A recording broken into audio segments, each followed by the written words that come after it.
Welcome to Acme Software Works, where the craft of software engineering is practiced. In this video we will be exploring the heap sort algorithm. The heap sort algorithm sorts an array by first transforming the array into heap. A heap is a binary tree structure where the parent node has a value greater for max heap or smaller for min heap than its child nodes. In this case we will be using the max heap. Once the entire array have been turned into a max heap, which is referred to as being heapified. The largest element in the array will be in the first location. It is then swapped with the last element, which is its proper sorted location. Then the remaining portion, which is the unsorted portion, will again be heapified, and again the largest element of the unsorted portion will be in the first location, and again it will be swapped, this time with the second to the last location, which is its proper sorted location, thus expanding the sorted portion of the array. This process is repeated until the entire array is in sort. The implementation of the heap sort algorithm consists of two functions. The first, heap sort, and the second, heapify. The heap sort function contains two loops. The first turns the entire array into a max heap. The second then transverses the unsorted portion and finds the largest remaining unsorted element and moves it to the sorted portion. The second function, heapify, transverses down the heap from the root element by recursively calling itself, and moves the largest element to the root location, which makes the array an max heap, which will have the largest element in the root position, which is the first location of the array. Now let's watch as this unfolds. As the program starts, the first loop in the heap sort function starts at index 11. Which was determined by dividing the size of the array by 2 and subtracting 1. This allows the loop to transverse backward through the binary heap structure.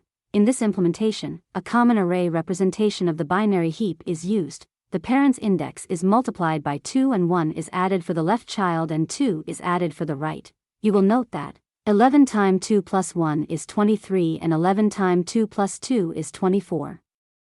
And any child with a parent whose index is greater than 11 would be beyond the end of the array, meaning that the last parent node is at index 11, and all elements after 11 are childless nodes, so by the time index 0 is reached all the parent node will have been heapified. The array elements are displayed here with the indices above. The unsorted elements are red while the sorted are blue. The current largest element is white, the left child is yellow and the right is magenta. Each function's variables are concurrently displayed here. The recursive call stack is displayed here with the maximum depth reached. The current path that the function heapify has traversed down the tree is displayed here. When an index is outside the array boundary, red dashes and gray boxes will be displayed. When an index is in the sorted portion, the elements and boxes will be blue.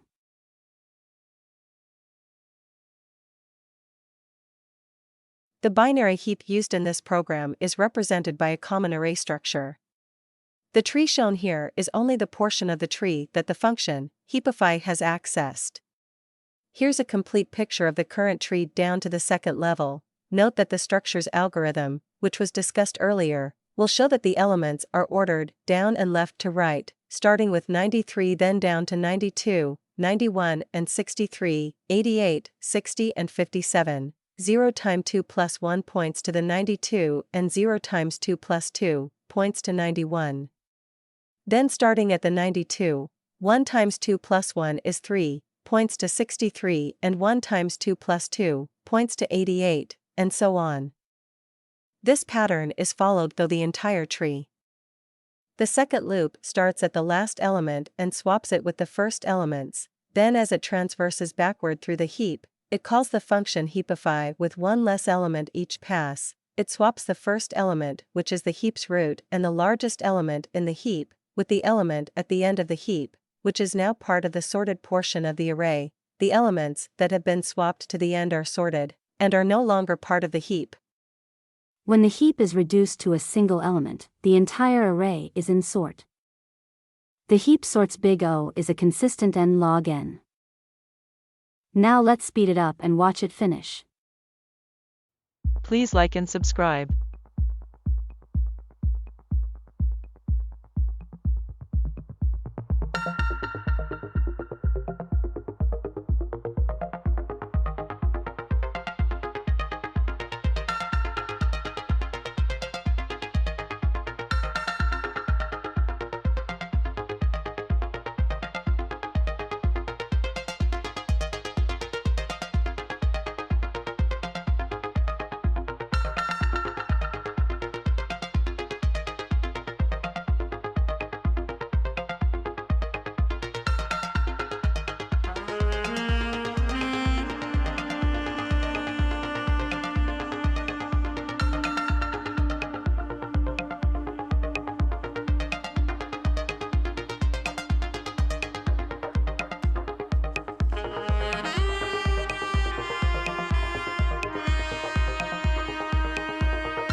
Please like and subscribe.